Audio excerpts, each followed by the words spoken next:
Good afternoon and welcome to CSIS.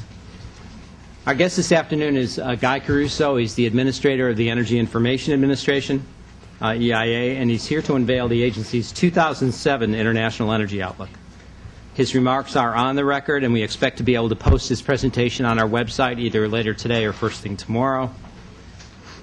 With the heightened attention paid to energy supply and prices today, the projections for increased demand and the projected role for coal, biofuels, and nuclear, and the implications of various fuel choices on greenhouse gases and climate change, it's not any wonder why this room is full this afternoon. As many of you know, CSIS is involved in the National Petroleum Council's study on global energy.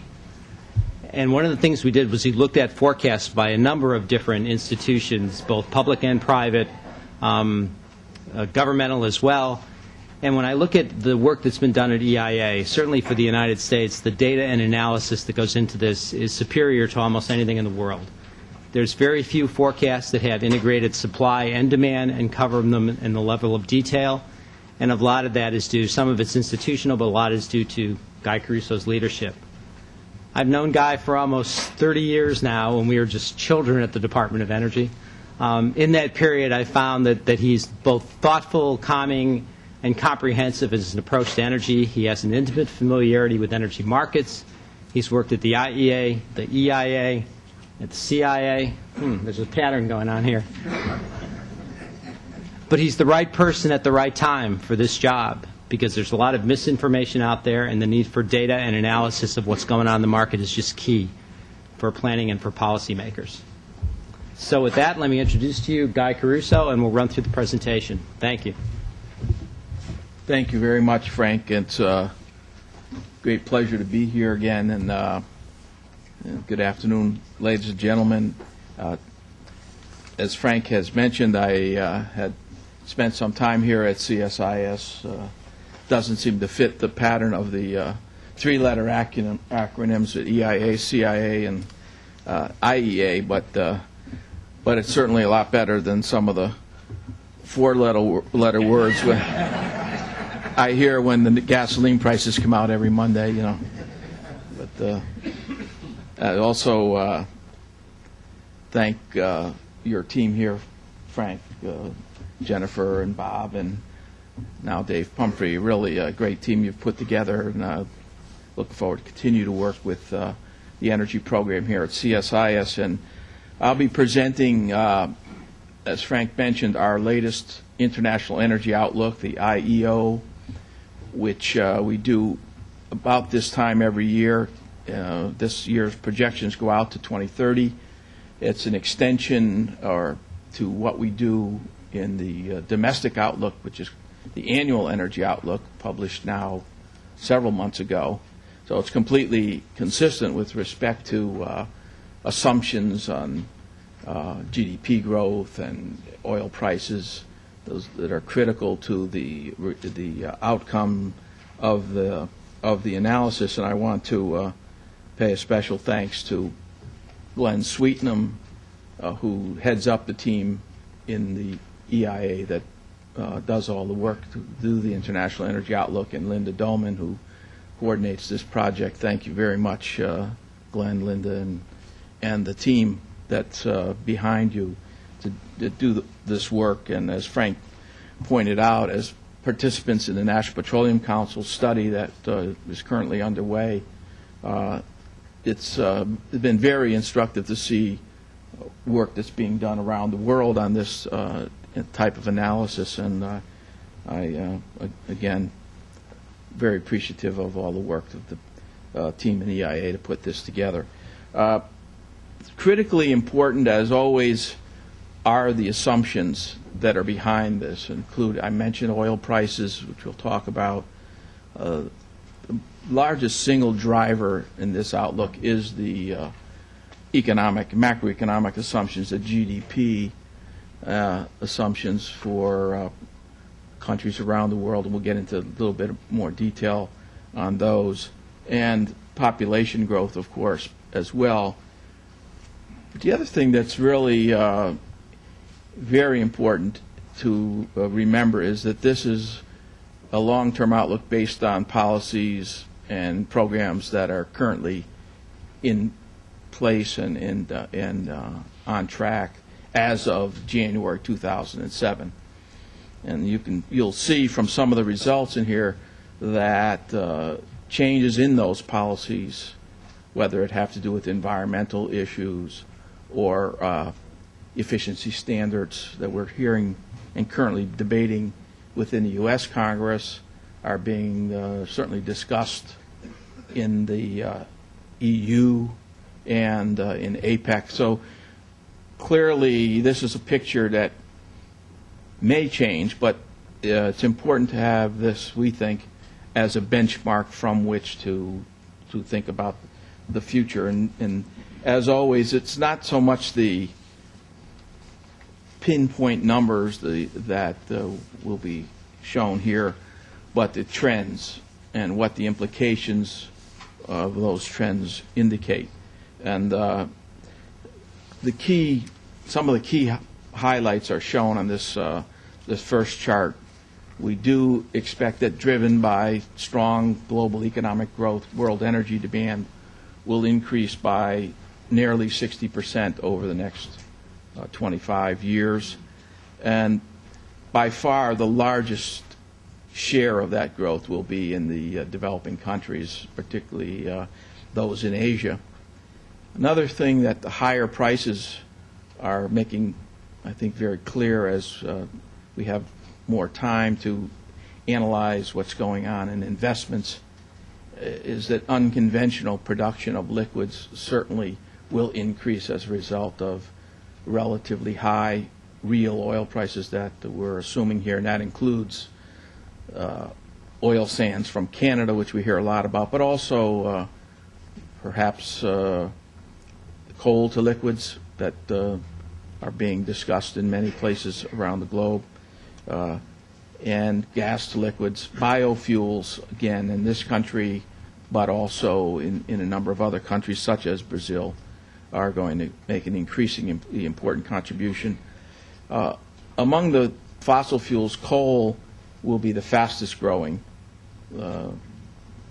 fuel type, largely because its prices remain relatively low compared with oil and natural gas, and that the electric power sector, particularly that in China and India, will continue to increase their use of coal and will account for, along with the United States, about 86% of the projected coal demand increase. We do think the nuclear sector will benefit from higher fossil fuel prices and increased attention to greenhouse gas emissions, and we do project substantial growth in the nuclear generation of electricity over the next 25 years. And because this outlook continues to be one dominated by fossil fuels, and as I mentioned, with coal, the single largest growing fuel type, this reference case shows carbon dioxide emissions growing significantly over the next 20 to 25 years, and the specific numbers are there in front of you. We'll talk a little bit about that later on.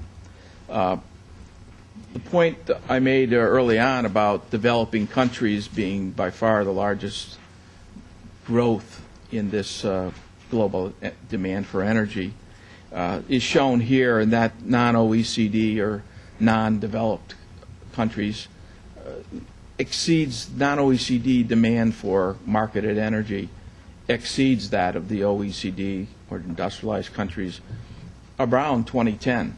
So we already are very close to that period where the demand for energy in the developing countries will exceed that in OECD. In terms of growth rate, for those who are interested, non-OECD growth rate in this outlook is 1.8% per year, compared with only 0.8% per year. I'm sorry, the total world is 1.8%, OECD 0.8%, and non-OECD 2.6%, so a very different picture depending on the region we're in. I'm not sure something was wrong with that. There it is. I mentioned that macroeconomic assumptions are the key drivers, and this chart does single out some individual regions and countries based on their average annual GDP growth projections as well as population growth. And you can see that China and India in particular stand out in terms of their very robust average annual GDP growth. And just for the completeness, I should mention that these are using GDP in purchasing power parity on purchasing power parity basis as defined by the IMF. You can see why non-OECD or emerging economies are where the energy demand growth is going to be over the next 20 to 25 years.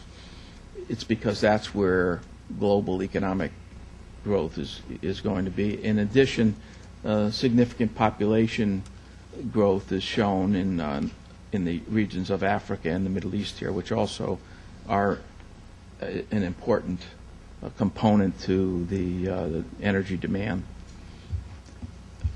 This price outlook is very similar to what we were assuming a year ago when we published both the Annual Energy Outlook for 2006 and the International Energy Outlook for 2006, and that is real oil prices in that $50 to $60 per barrel range are expected to be sustainable in this outlook, given the economic growth that I mentioned and the demand for energy that we are projecting.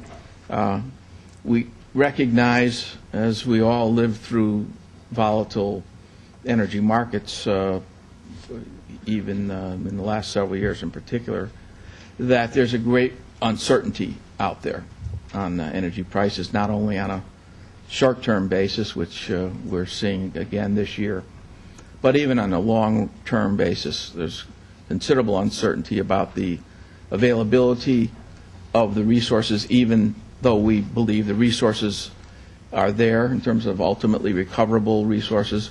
It's the above-the-ground risks that are going to make the difference here, and that's why we've chosen to pretty wide range for our high and low price cases, which are shown in more detail in the report. It could be as low as $36 in real terms in the low case, and up to $100 in the high case. And in nominal dollars, for example, that $100 per barrel is $157. So it's quite a substantial range, and there are detailed projections in the report that show what the impact of those two cases are, but I will be concentrating this afternoon on the reference case. What does it do for the types of fuel we are projecting that will be used around the globe over the next 20 to 25 years? Prices do matter in the long run, even though the responsiveness of demand to price is relatively low in the short term. Over the long term, we do see the share of oil or liquids, and when you include, as we do, non-petroleum liquids in this outlook, the share does decline from 38% of the world's energy in 2004 to about 34% in 2030. Again, it's not the detailed numbers that's as important as that the trend is that with higher oil prices, consumers at all levels in all regions will do fuel switching when it's available and appropriate. And in one example shown here, coal does increase its market share around the world from 26% to 28%. in coal's case, of course, most of it's used for electric power generation, so there's relatively little competition between coal and liquid, but there is some in the developing countries in both the electric power and industrial sector. Natural gas grows, but at about the same rate of growth as total energy, about 1.9% per year. And you'll remember total energy is growing about 1.8% per year. And natural gas's largest growth around the world will be in electric power, for electric power generation and in industrial sectors. And that's, again, mainly in non-OECD Asia and in other emerging economies.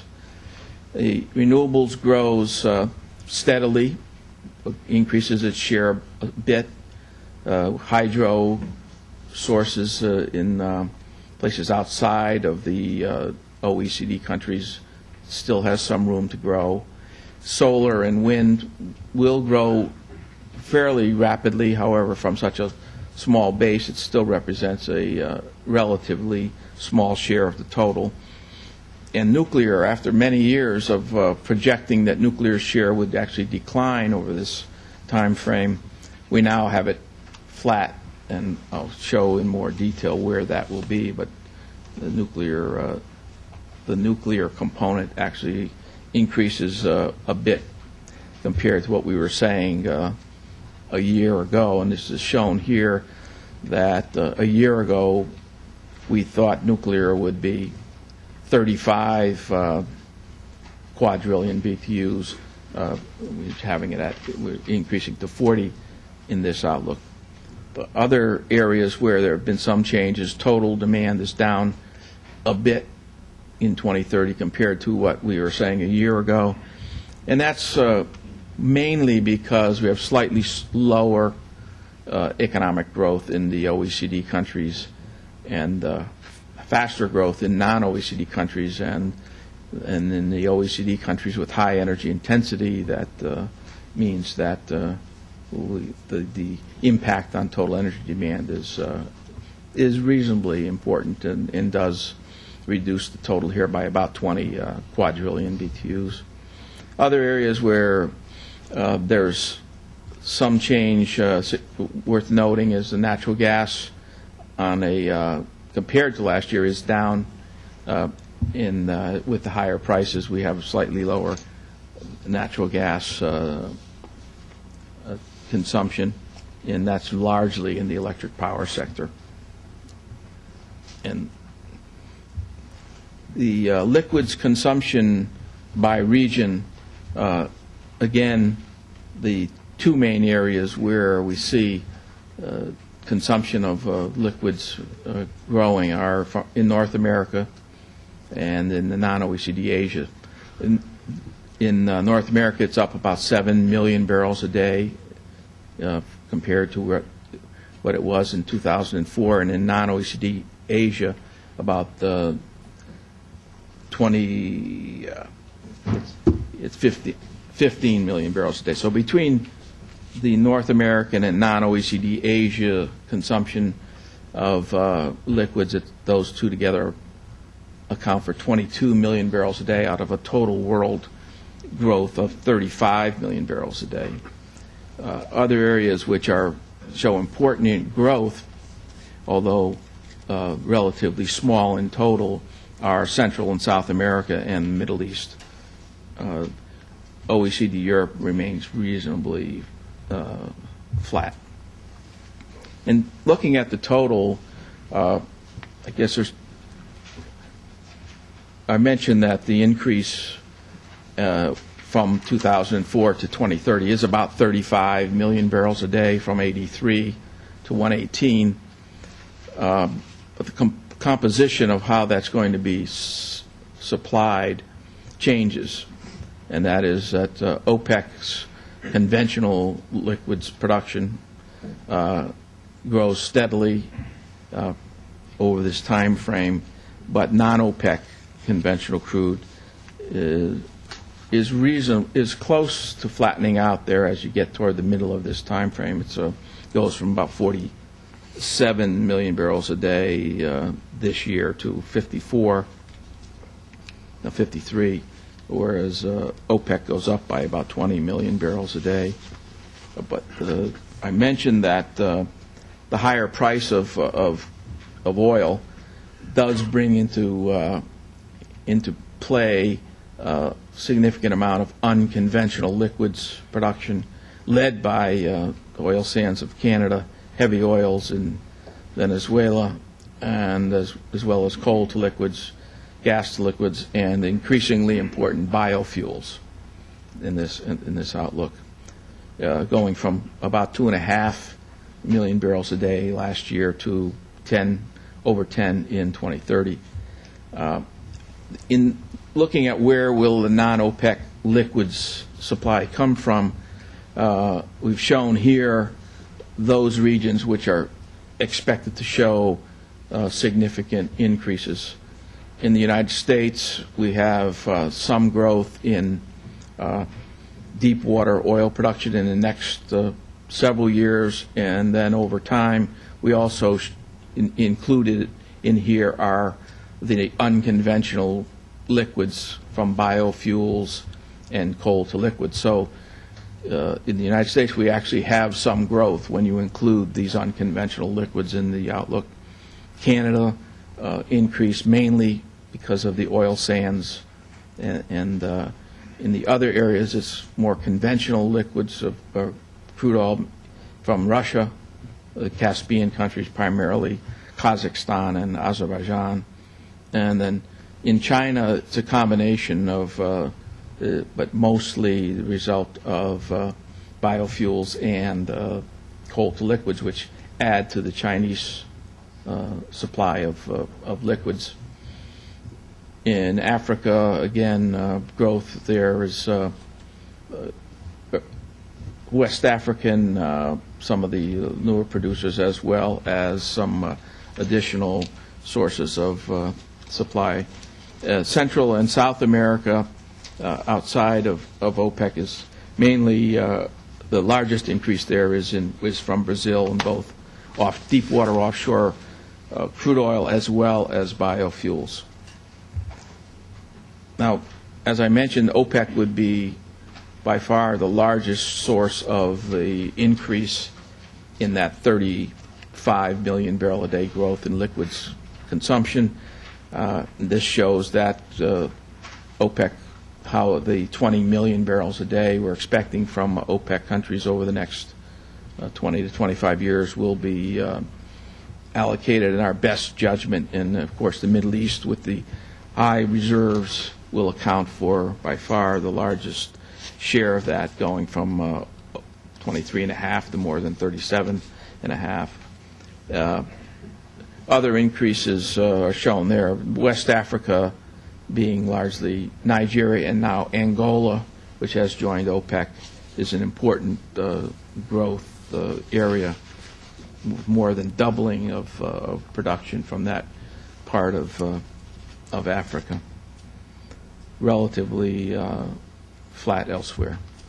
Now, the unconventional liquids that I've mentioned on a regional basis, this is a quick snapshot of how that looks on a technology by technology basis. And by far, the bottom part of that bar chart, which is light blue, is the Canadian oil sands. That's the largest growth, going from about a little over 1 million barrels a day last year to about 3.5 in 2030. Then you have the ultra-heavy crudes in the Orinoco region of Venezuela. And then biofuels comes next. And indeed, this is our best judgment of where biofuels are headed, given existing economics and existing policies. Now, we hear projections and plans for much larger numbers, but this is based on the policies that were in place, as I mentioned, as of the end of last year, and on the economics that exist at that time for things like making ethanol from cellulosic material, which continues to be more expensive than either corn-based or sugarcane-based ethanol. if either policies change or the economics improves, that is one area in this unconventional liquid outlook that could change dramatically. The other one, coal to liquids, is shown here growing very sharply in the period between 2020 and 2025 and 2030. That's both in the United States and in China in this outlook, as well as some gas to liquids. Turning to natural gas, again, a similar picture, and that is that the non-OECD, in particular those countries in Asia, will grow their use of natural gas significantly in both the industrial and in the electric power sector. And again, the price of natural gas will certainly make a difference on how the consumption is allocated among both regions and among sectors. In our own case, in the United States, the higher price of natural gas does indicate in our outlook for the U.S. that we would have a slowing down in the natural gas used in electric power sector, and that all other things being equal, that coal would gain market share in that sector in the U.S.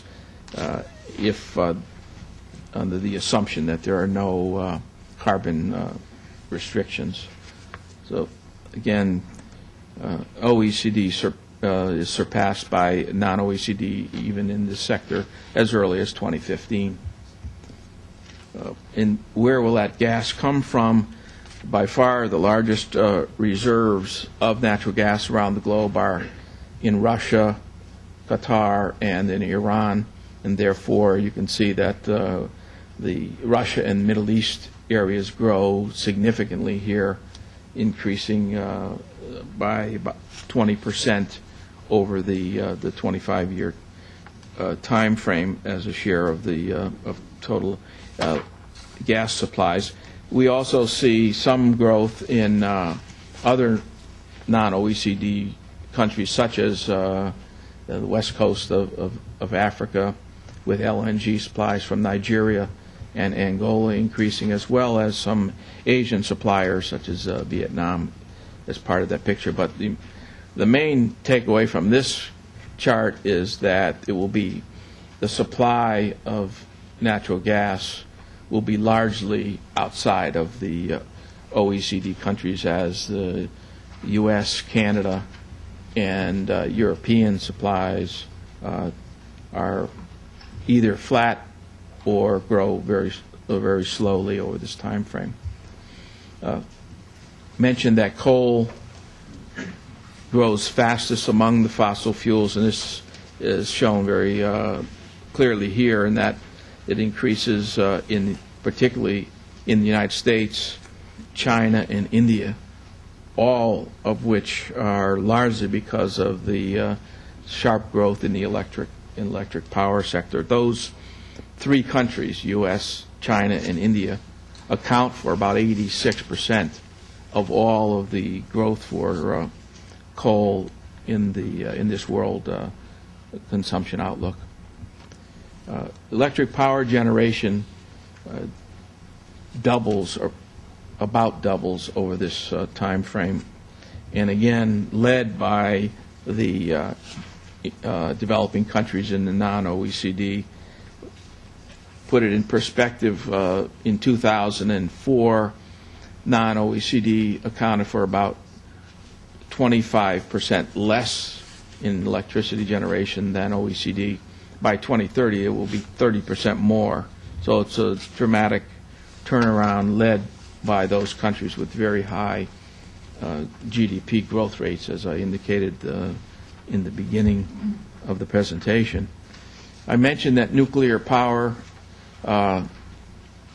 has shown increasing potential for growth in recent years, and we now are seeing projects on the drawing boards, particularly in OECD and non-OECD Asia, and therefore you you can see in this chart that we have substantial growth in Asia in the nuclear power generating capacity, in addition to growth, again, for the first time, fairly significant growth in North America, partly as a result of incentives in the Energy Policy Act of 2005 in this country, and partly as continuing concerns over carbon dioxide emissions lead utilities to and governments to move in the direction of nuclear. And therefore, we do anticipate that nuclear power growth will be, we have a 68% increase in nuclear power generation capacity in the non-OECD in this outlook. Renewables, as I indicated, we do see growth around the world, particularly in the non-OECD, but it remains relatively, the market share of total energy about the same because of cost considerations and the lack of available hydro resources. What it means for carbon dioxide emissions is that we have significant growth globally, but importantly, most of that would be in the non-OECD, with the OECD emissions going from about 13 billion metric tons in 04 to about 17, but outside of OECD, 13 in 2004, going to doubling to 26 in 2030. And that is another way of showing those same numbers by fuel. And you can see the growth in coal does make an important difference in this outlook for carbon dioxide emissions. When coal and liquids were emitting, emissions from coal and liquids were about equal in 2005, and we see coal increasing and accounting for 20% more of the emissions than liquids by 2030.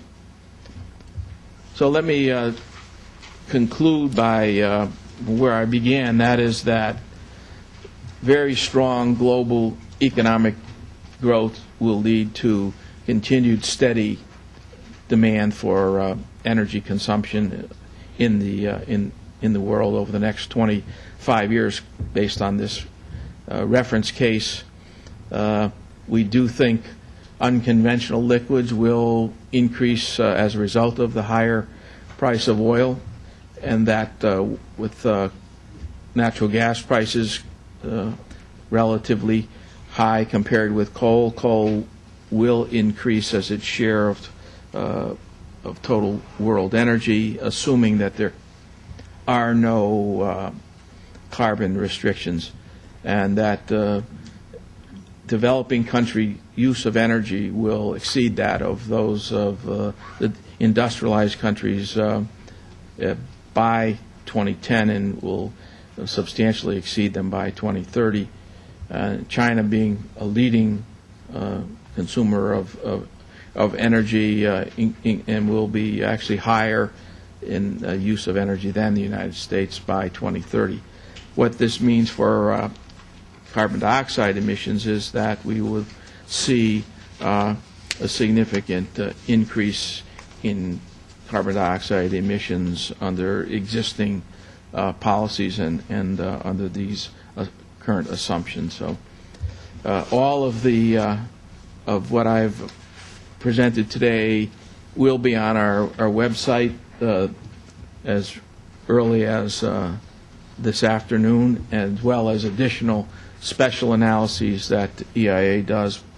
And with that, Frank and ladies and gentlemen, I thank you for your attention, and I'd be happy to answer any questions that you might have.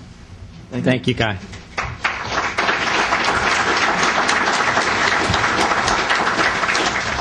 One of the notions that we've been playing around here with at CSIS is when you look at global demand, clearly it's from the emerging and developing economies, so non-OECD.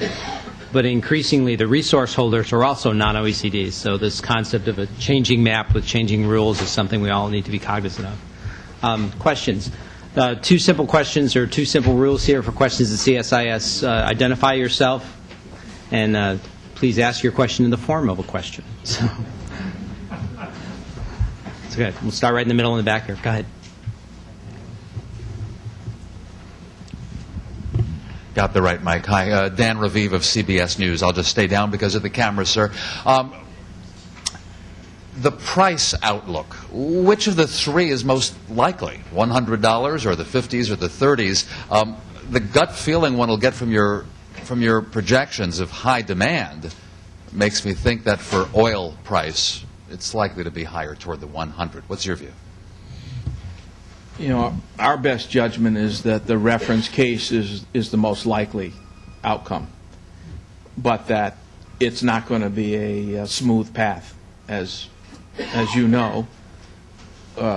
We've had volatility both for geopolitical reasons as well as for even things like natural disasters or industrial accidents. So I'd say our best judgment is going to be in that $50 to $60 real when adjusted for inflation range, but that in any given year it could be significantly different than that.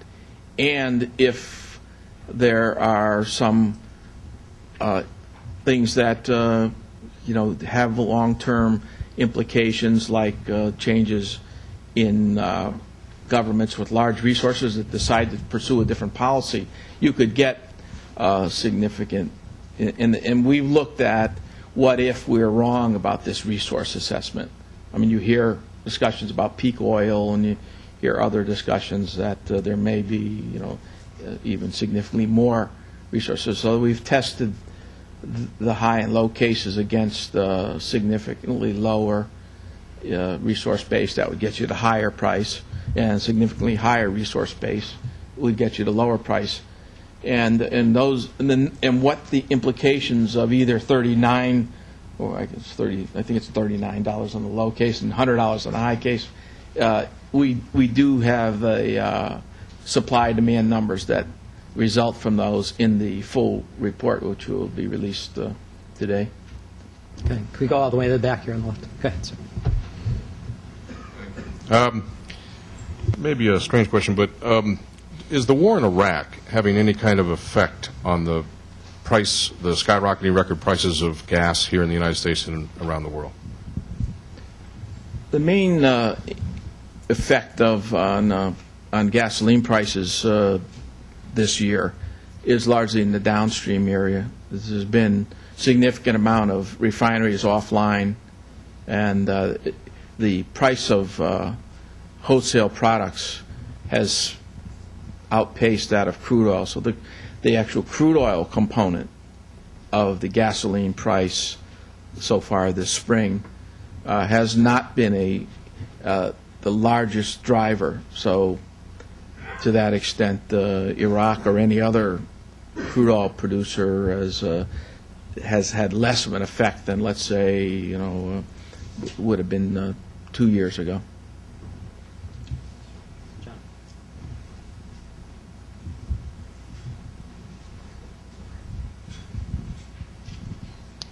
Thank you. Jonathan Elkind, Eastlink Consulting. Guy, in your slide 8, which shows world liquids consumption by region, it's a very striking difference between the growth in liquids demand for North America versus for OECD Europe. And I wonder if you could comment on some of the underlying assumptions. I take your point that it's a January 1st, policies and measures in place before January 1st, but obviously this is a very, very different picture in the two regions, and I'd be interested in what you see that resulting from. Yeah, I'd say number one, John, the largest difference is a fairly significant difference in the GDP assumption. So just total demand for energy growth in the U.S. is more than for OECD Europe. But in this particular case, obviously, the transportation sector is where all of those liquids are going, and the price for petroleum used in the transportation sector is much higher in OECD Europe than it is here, and therefore the average vehicle is more efficient. People drive much less, so it's a classic response to, in effect, about a doubling of the price. Last time I looked, it was $6 and higher in most European countries on a adjusted to the dollar and per gallon. So I think that's the main reason. Now, this does not include, as you mentioned, the proposed new policies both by the President and those being debated in Congress now, which would increase the efficiency per new car sales. And that, of course, would change this picture. But based on existing policies and projected prices in real terms, we see continued growth in the U.S. and Canada in transportation fuels. Okay. Can we swing back to the middle? Go ahead.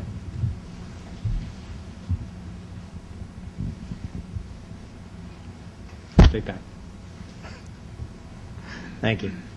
Thank you, Irv Chapman. I work for Bloomberg Radio. What unexpected developments would cause the price to drift down into the 30s, and what would be the impact on the oil producers if that were to happen? And could I also ask, if carbon sequestration were to be taken seriously in designing new coal-fired plants, what would that do to CO2 projections? Thank you. The largest single thing that could change the price outlook would be a slower rate of economic growth and other macroeconomic assumptions that we have in here.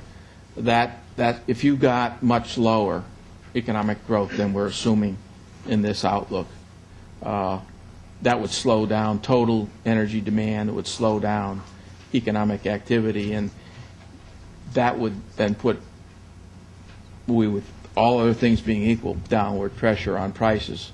Other possibility would be some technological change that would make some form of liquid fuel available at a much lower cost. I mean, you hear a lot of talk about biofuels that could be produced much more cheaply. We don't have that in our technological assumptions now, but with a 25-year time frame, you can't rule that out. Those are the main. Carbon capture sequestration. In this outlook, we go, as I mentioned, with the existing technology, existing economics. Therefore, we have little or no carbon capture sequestration in this outlook. That could certainly be a counter to if we got carbon restrictions and we were able to develop carbon capture sequestration technologies at a reasonable cost.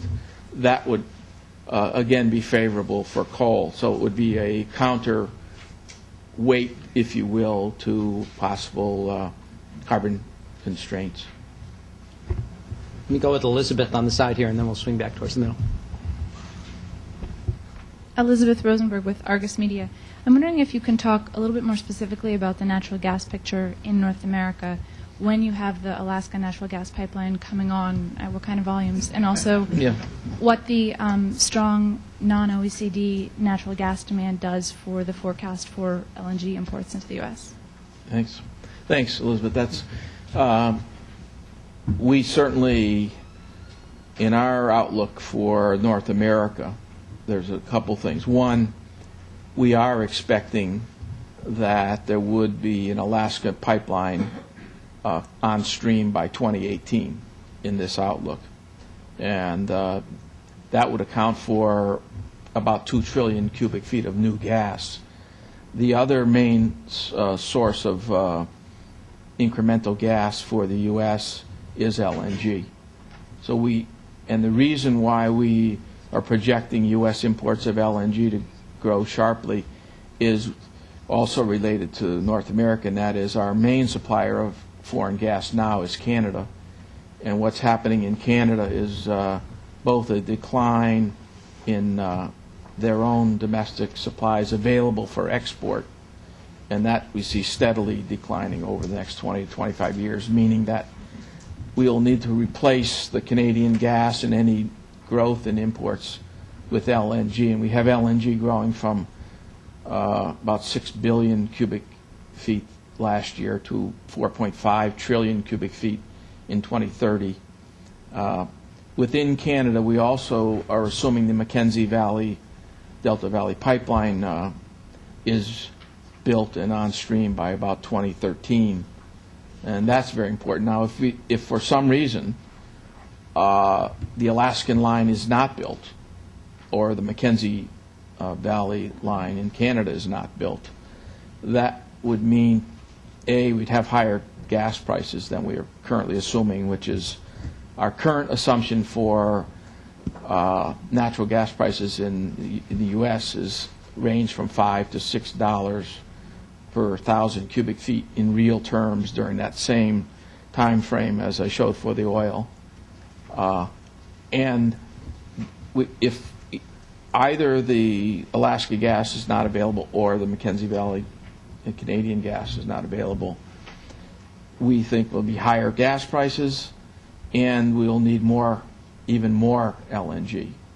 That's where the point you asked about, what about all that growth in gas consumption in places like China, India, non-OECD Asia, that will put upward pressure on the price of LNG, since much of imported gas into Asia, including Japan and South Korea, it will be in the form of LNG. And if for some reason there's more demand than we're projecting, that means that probably that $5 to $6 price would be too low. If those things if those possibilities were to happen.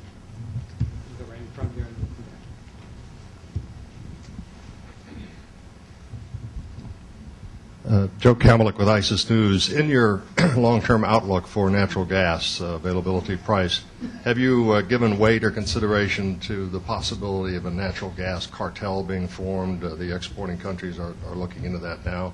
Did that factor into your outlook at all? I guess only to the extent that we thought about it, and our best judgment is it's highly unlikely that a gas cartel would be formed, or if it were to be effective. I mean, one of the things about gas is that most of these LNG projects are undertaken on the basis of long-term contracts. Sometimes, on average, probably about 90% of the output for an LNG project is contracted for on a long-term basis. So it seems like this really would not make much sense for an LNG supplier to start varying the supply to customers that it has entered into 20 and 30-year contracts with. So it's our judgment that it's unlikely to come about. Therefore, we looked at it and our judgment is that it wouldn't happen.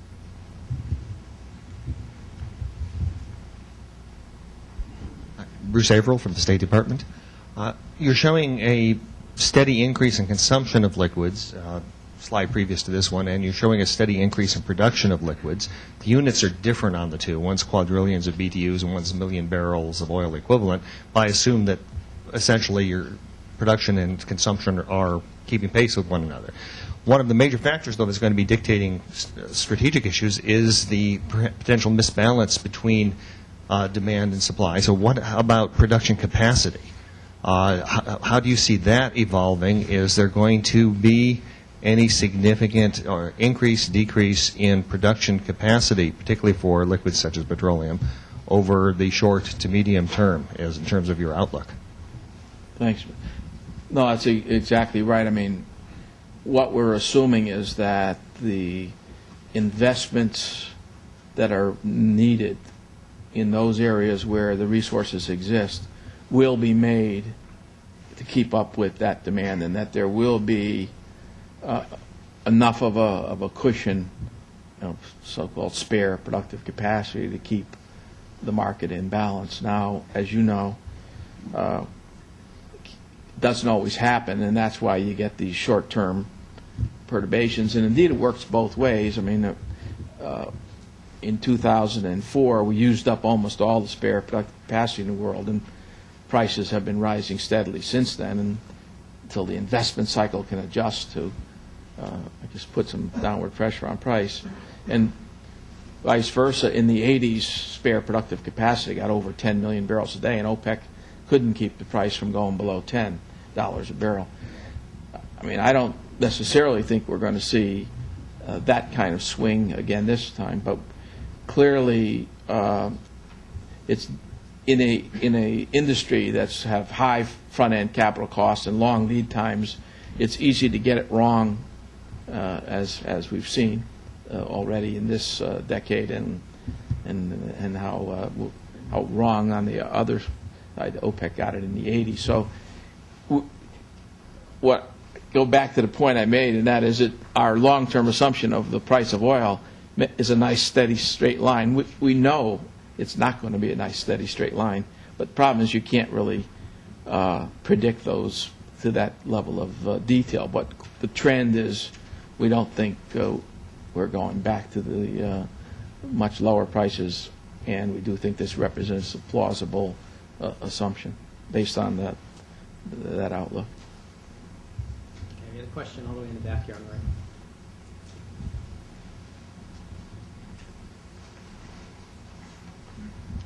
Hi there, Alan Zibel with AP. You have in your forecast that rising oil prices will dampen growth in demand for petroleum and other liquids after 2015. But did you have a price forecast for that 2015 time frame? What level it would have to hit to cause growth to be dampened?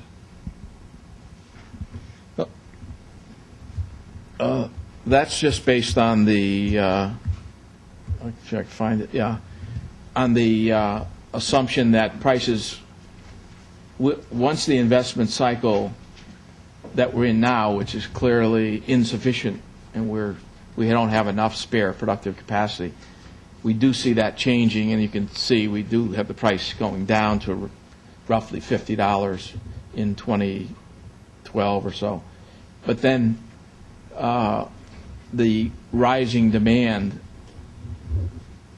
it does have an effect on price. We don't. There's not a specific price, if I'm getting your question correct, Alan, that dampens the demand there. It's the assumption that prices will rise steadily as a result of increasing economic growth and the availability of supply. But certainly be happy to provide you with the specific details in the model.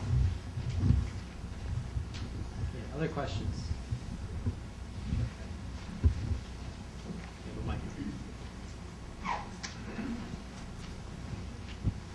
Larry Julin, Samuels International.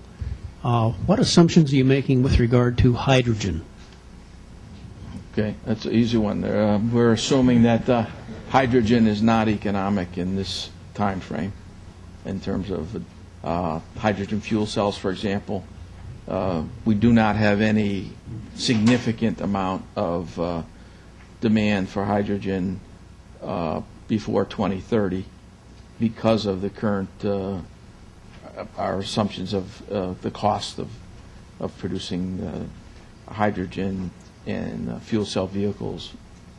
And again, that's another one that falls into the category of that's based on what we know about existing technology and what the existing costs are and projections as best we've been able to get them from those who are experts in that area.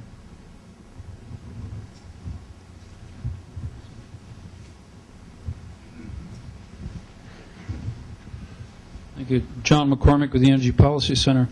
Is oil shale a part of the unconventional liquid supply?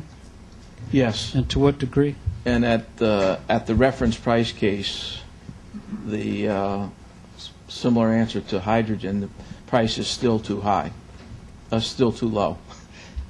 You don't get oil shale until you bring in the high price case, the $100 in 2030.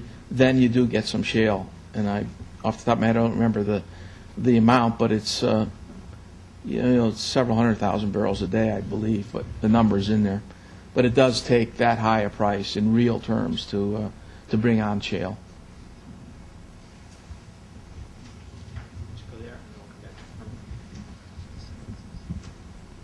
Hossein Ibn Youssef, International Petroleum Enterprises. OPEC has lost about 10 million barrels of capacity since the late 70s. You're expecting about an additional 20 million barrels per day of capacity from OPEC. Where is it going to come from? One of the slides showed that about 15 million of the 20 comes from the Middle East. With the resource nationalism, the problems in the region, where is it going to come from? Yeah, there is a detailed table in there, but I'll try to remember. The largest single increase is Saudi Arabia because of where the reserves are. And I believe that number is going from, say, 11 now to 16, round numbers, in Saudi Arabia. But the other areas where, again, the resource base is there, whether the investments will be able to be made for both political stability reasons and other.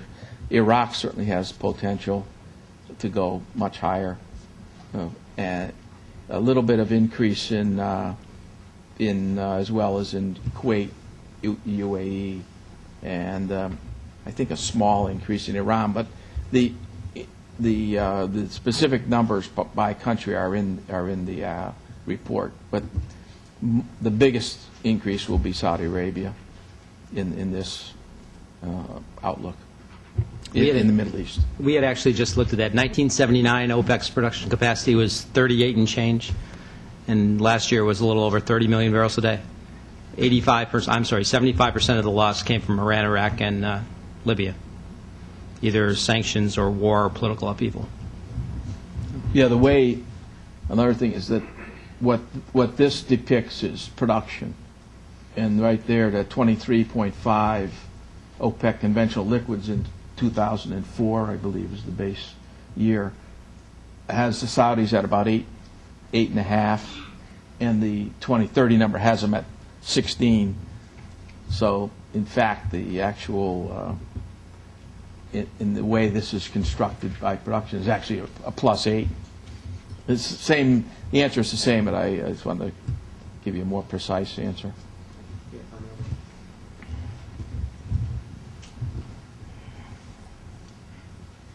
Herman Franson, CSIS. Guy, how do you explain the relatively modest penetration of hybrids and diesel cars, particularly in North America? And other question is there a table somewhere that shows the supply in million barrels a day instead of quats, which are very difficult for most people to read? Second question is easier. Yeah, the actual tables in the back of the book, which show the individual, the answer to the previous question, are in barrels per day, millions of barrels per day.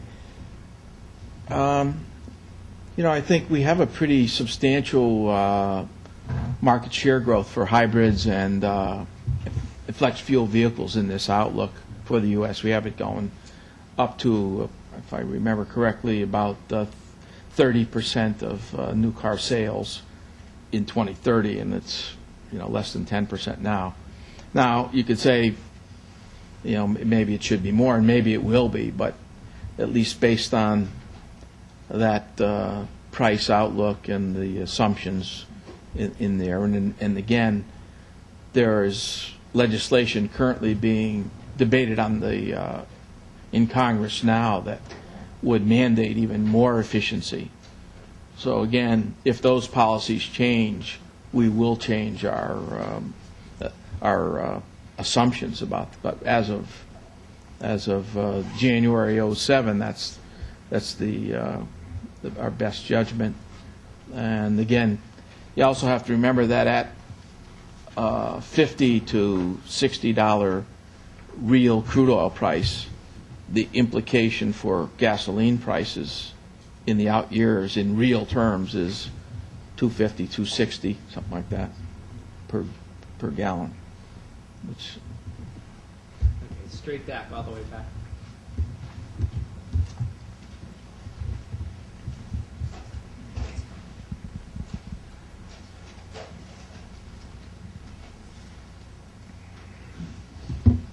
Thank you. Nestor Iqueda, an Associated Press reporter for Latin America. I have a question on Venezuela. In the page 36 of your report, you mentioned Venezuela as one of the OPEC countries that have some geopolitical issues, making it difficult to calculate the production, the oil production levels. What is the scenario you foresee for the energy sector in Venezuela for the next 20 years? Well, how old is President Chavez? I think he could. As you can tell from just this outlook, that we have OPEC conventional liquids in South America pretty flat, even slight decline, and that's Venezuela, mainly Venezuela, and it reflects what we think is a rather problematic investment climate in the conventional crude oil outlook for Venezuela. We do have significant growth in heavy oils, so this does not reflect that. So it's not the total picture. So we do see heavy oil in the Orinoco region actually growing fairly significantly, but that the ability to attract foreign investment to go after the conventional liquids, we think will be not nearly as optimistic, let's say, for Venezuela's long-term production as it would have been 5-6 years ago.